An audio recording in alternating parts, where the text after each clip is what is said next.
Coogs house, the Houston Cougars continue to build next year's roster coming off of a national title appearance, and now they're losing guys to the pros.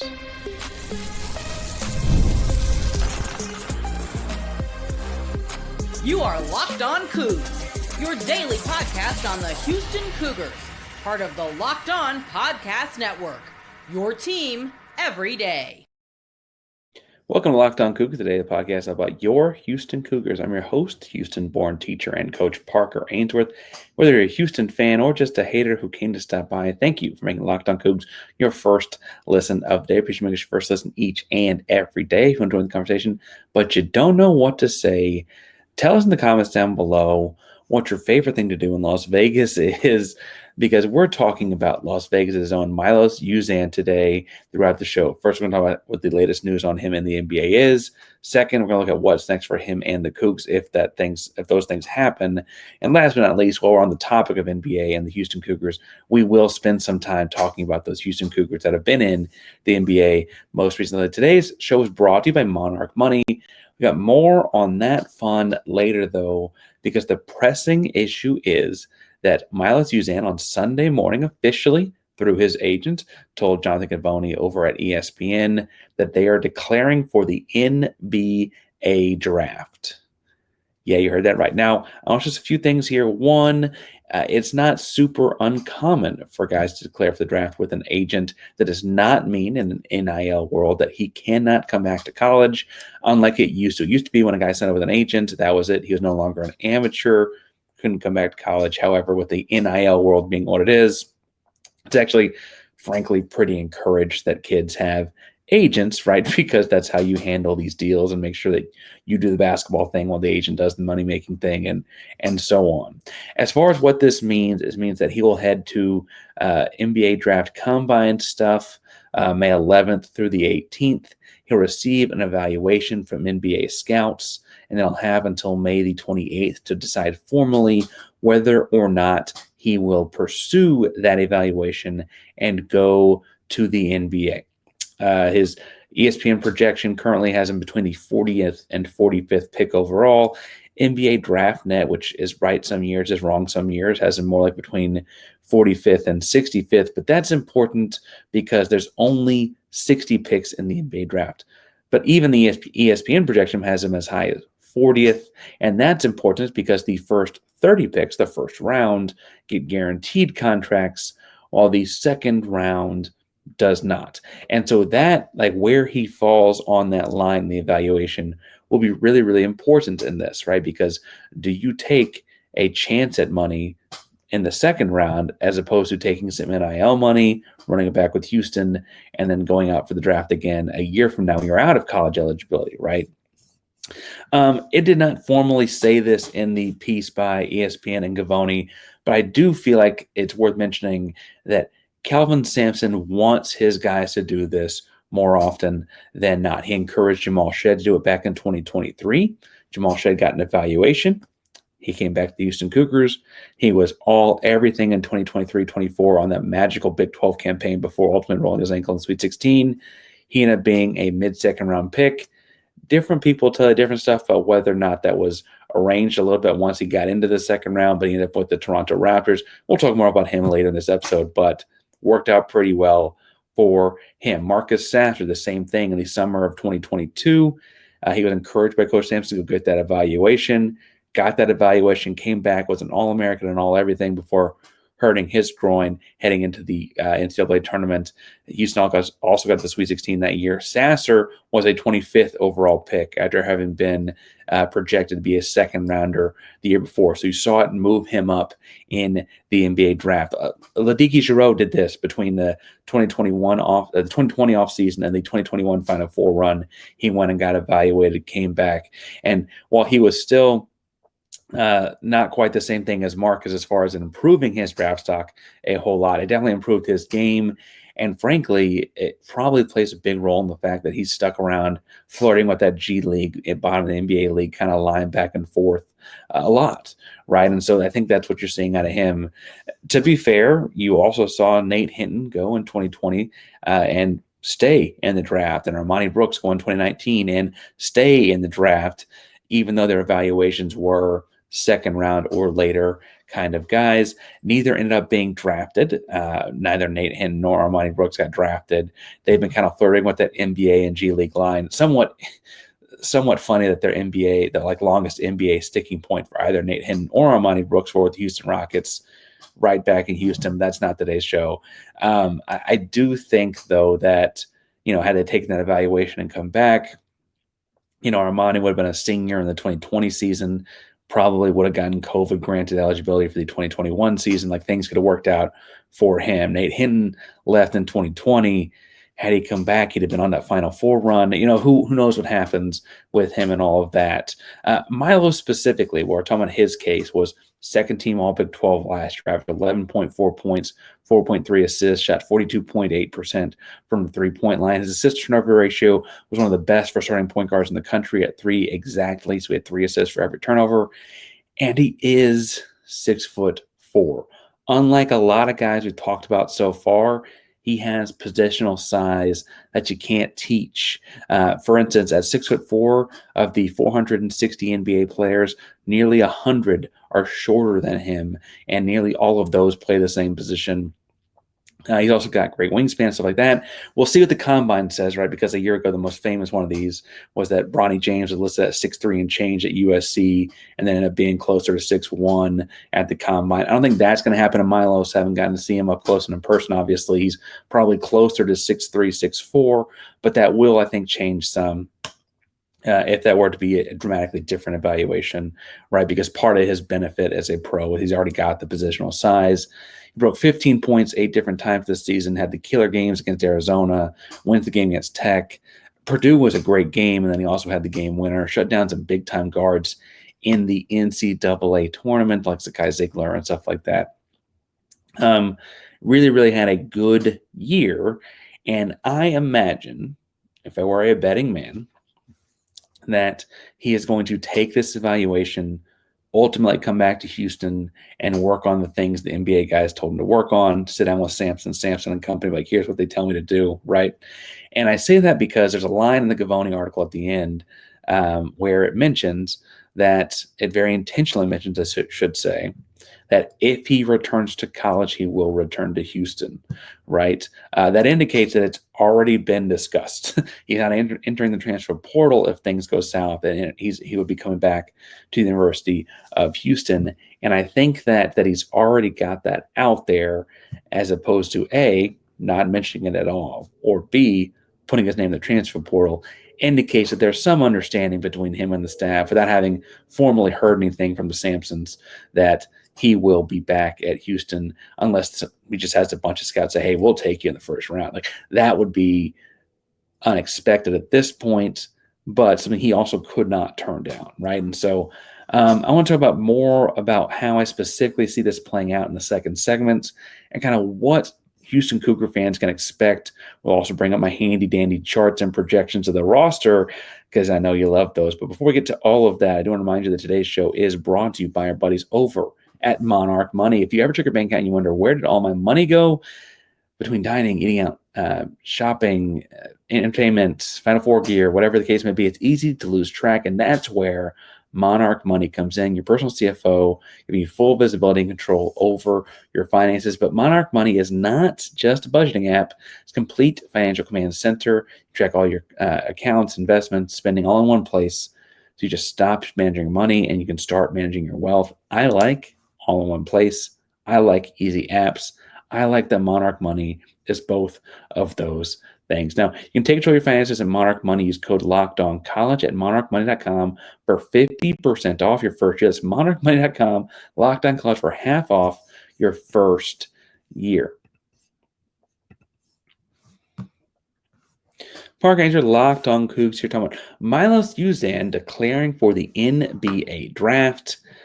And I will say, we posted a short on this on socials and stuff like that when it hit and everything. And I was surprised, the commentary coming back around this. First of all, the number of people that were surprised, as if Sampson has not done this with a lot of guys he's coached while he's in the University of Houston, told them to go with the evaluation and all that, right? But also a lot of guys pointing out, he had a low scoring game here, or he only did this there, or he didn't get off this many shots there, or he had a couple turnovers there. And I think that all dramatically misses the boat on what NBA draft guys are looking for. And I clarified with a couple guys I talked to that are NBA draft analysts. I don't have anyone in that part of a front office that I talk to very regularly, but I just in talking to what NBA draft guys are looking at, I want to stress a couple things. One, the NBA game is dramatically different in terms of spacing, speed, uh, timing, size. Everything is different than college. So guys are not looking necessarily at your raw points per game or assists per game that you had in college. They're looking way more, and this is my second point, at things that are intangible: the competitiveness, the defensive prowess, the instincts. They're looking at video way more than looking at spreadsheets. That's the first thing. The second thing is that when they start looking at spreadsheets after they like the video, they're not looking at your raw data, your raw points per game, your raw assists per game, etc., because they know you're not going to be playing the same game. Houston played one of the slowest paces in all of college basketball. Houston would spend 30 or more seconds on offense intentionally. That's not going to happen in the NBA. That's not how things are going to go. They're not going to look for your speed. They're not going to look for, oh, he got 12 shots in this game or whatever, because they're playing a different sport.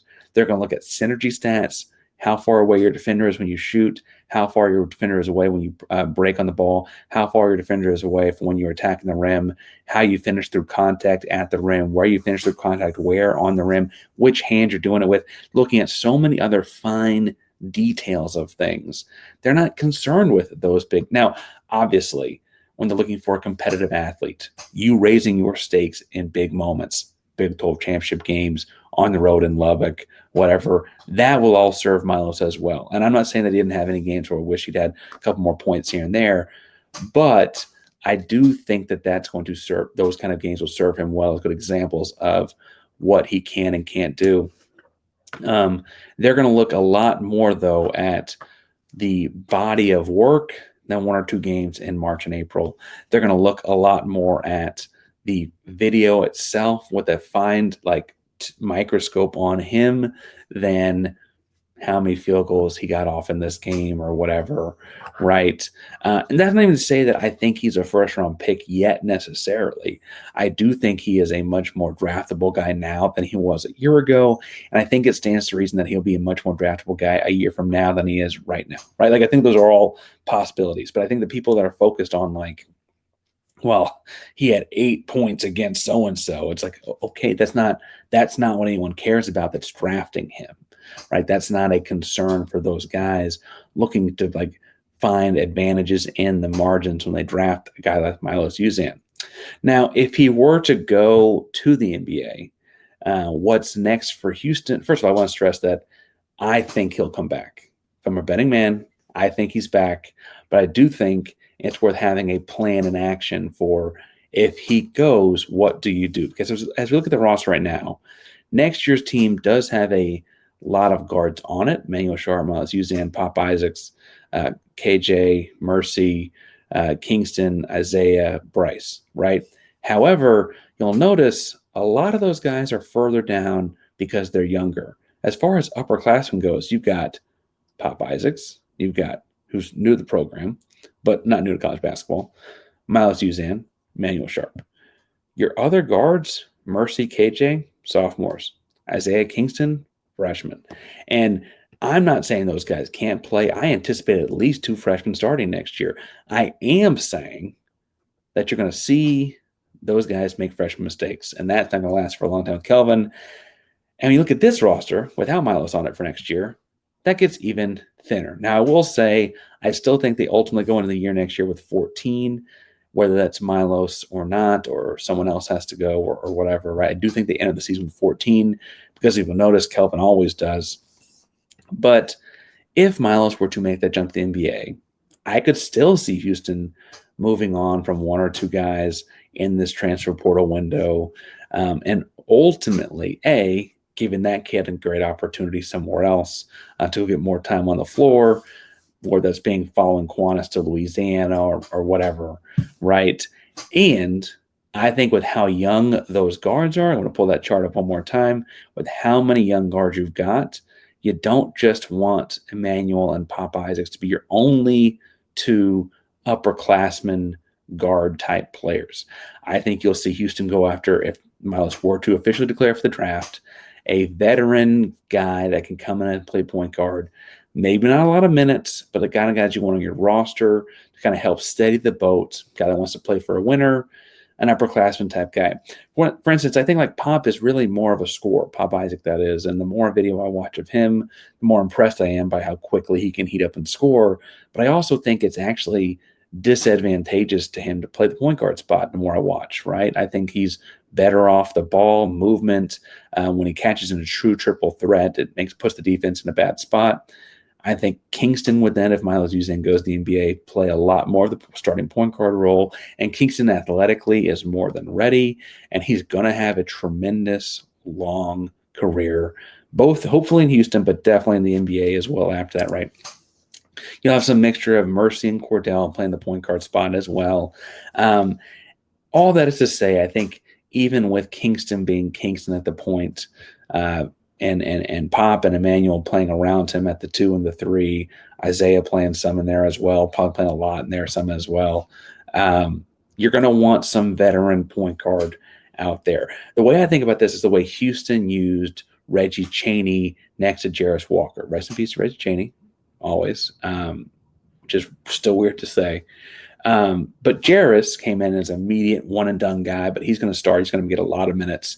And Houston used Reggie and Jawan Roberts as guys to kind of coach him up in the locker room about how Houston's going to do things. And frankly, you saw Reggie play a lot that year as a backup big. JV Aaron not quite as much, but you saw a lot of Reggie Chaney that year coming in and kind of playing 2 big lineups with Reggie and Jawan, because you have to pull Jarris to teach him things and whatever, right? But Reggie was going to go out doing the right thing, but there were just so many intangibles you couldn't keep Jarris off the floor for as a freshman. And so he's going to start and play a lot of minutes. I could see Houston trying to find a true point guard, right? Pop Isaac's a tremendous scorer, kind of a combo guard, right? The other guys are all younger, or not necessarily younger than Kingston, but young. I could see them pulling in some veteran point guard to kind of play behind Kingston and kind of be the same kind of thing where you get in 12 or 14 minutes to kind of steady the boat while you pull out Kingston to coach him on the sideline as the younger guy. I don't think that's the hot name, Xavier Lee. Xavier Lee is the Princeton kid who's like all everything. He's trying to prove he can play power 4 basketball. I don't think Houston will have the minutes for him. I don't think Houston wants him for a number of reasons. He's a scorer. He's a me guy, whatever. I don't think that's a fit. Now, I will say he's really talented. I just don't think he's a fit with this program. I look at like a Dylan Darling, played at Washington State, played last year at Idaho State, had 19.8 points per game, 5.7 assists per game. Sampson's familiar with the PNW, and that's where Dylan Darling's from.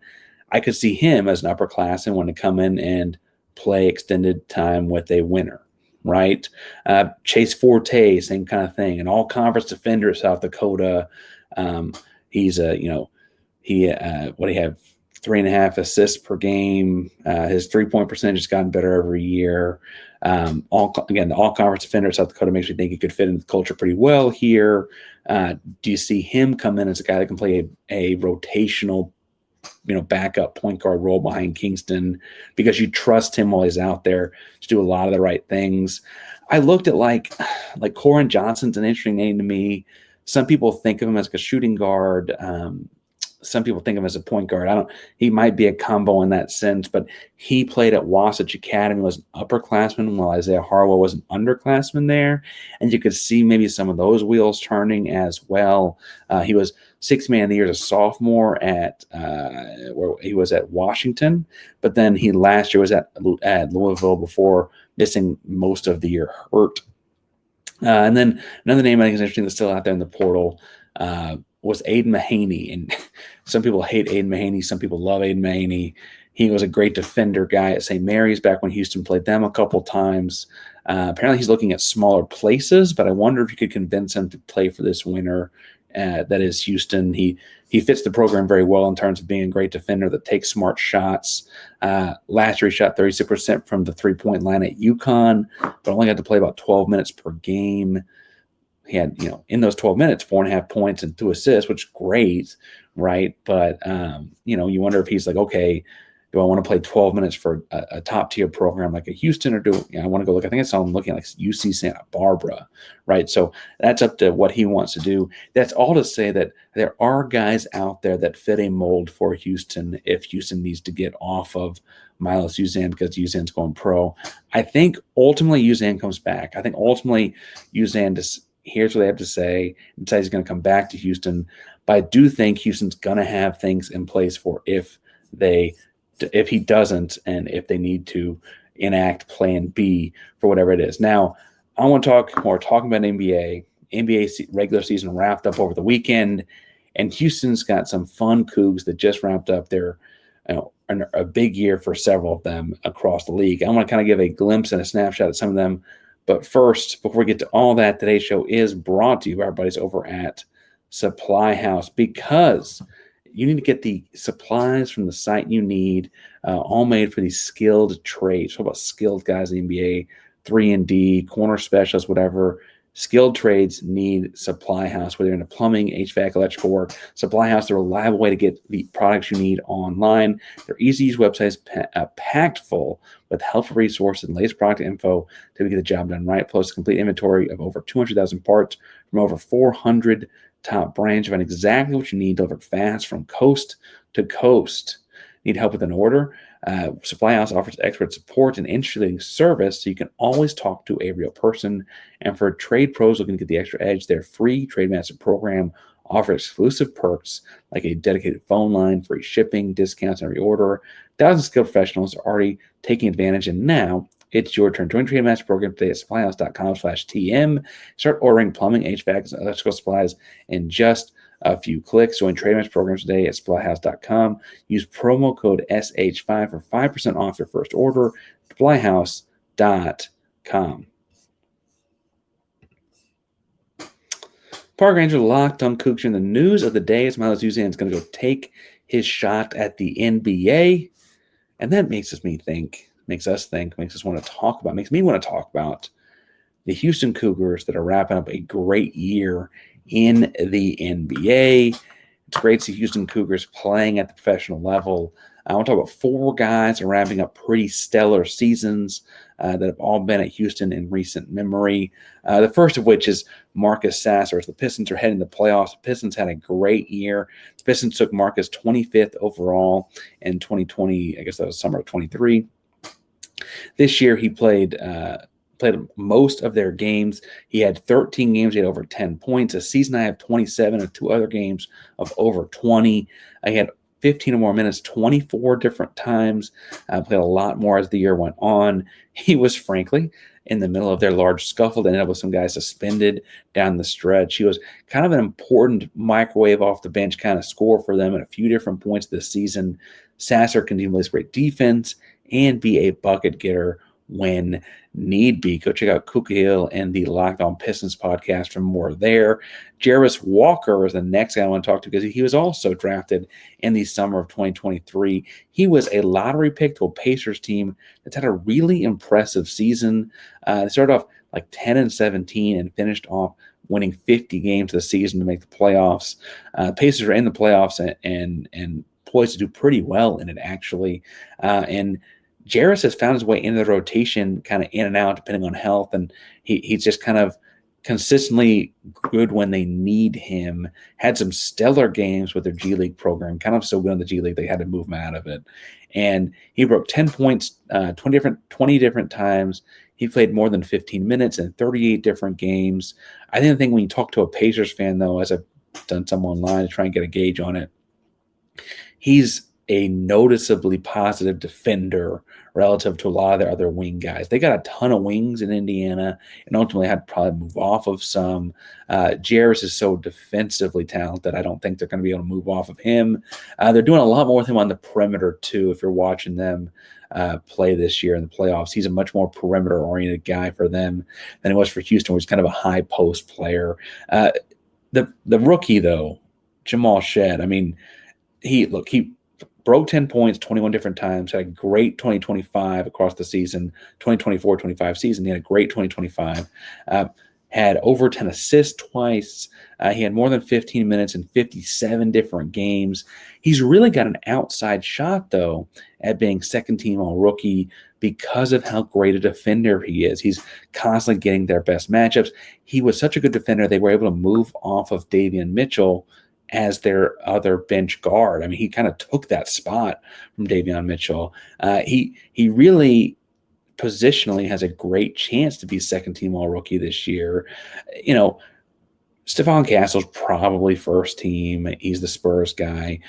Jared McCain is going to kind of help Jamal Shed out here in that he missed so much the year hurt. I don't think he'll make either team. Look out for those end-of-season awards. Jamal Shed really might be, because so many of the talented rookies from this year's class are forwards and centers, that Jamal Shed as a point guard has really kind of got his own niche and role there. Something you got to keep an eye on. Speaking of keeping an eye on, we could not talk about the Houston Cougars in the NBA this past season, as the season wrapped up over the weekend, without mentioning Quentin Grimes, star of the 2021 Final Four run. Quentin Grimes got traded mid-season after the Dallas Mavericks moved on from Luka Doncic. Sounds like Grimes was kind of pro-Luka in that whole thing, and they quickly moved on from him as well.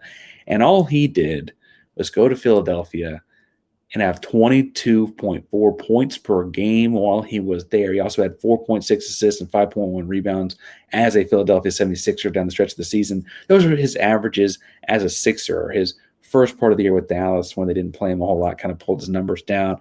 But, man, he showed out as a Sixer. He had multiple big-time scoring nights. He had over 40 points a couple times. Like, he just tremendous scorer. We know he plays great defense. We know he rebounds so well positionally. He's a restricted free agent this summer. And what that means for my college basketball folks that maybe don't follow the pros as much is that he can go out and look for a deal somewhere if he wants, and then Philadelphia has the right to match it. So if he gets, $10 million from the Rockets or whatever, Philadelphia has the right to match that deal and retain him if they want to. If he gets a deal that Philadelphia doesn't want to match, he can go take that other deal somewhere else. So we'll see what he ends up doing in the offseason. But, man, what a showcasing for the Houston Cougar culture amongst those, on top of others. Ladiki's been back and forth the G League. Galen did his thing with the Squadron Birmingham. You got guys playing in Europe like Rob Gray and Fabian. You got guys all over doing such a good job. Corey Davis playing overseas. You got all these guys doing such a great job of showing off what the Houston Cougar brand is all about. It's a great time to be a Coug. We'll see what Milos does as far as going to the league or not. Again, my heart of hearts feels like he's not, but we'll see how this goes. We'll be following each and every day here at Locked On Cougs. We've also got a spring football game to get ready for this weekend. We got all kinds of stuff going on with the Houston Cougars as this roster continues gets flushed out. Some, man, oh man, fun times to be a Coug. Locked On Cougs, primarily Locked On Podcast Network. That means your team every day. Go Cougs.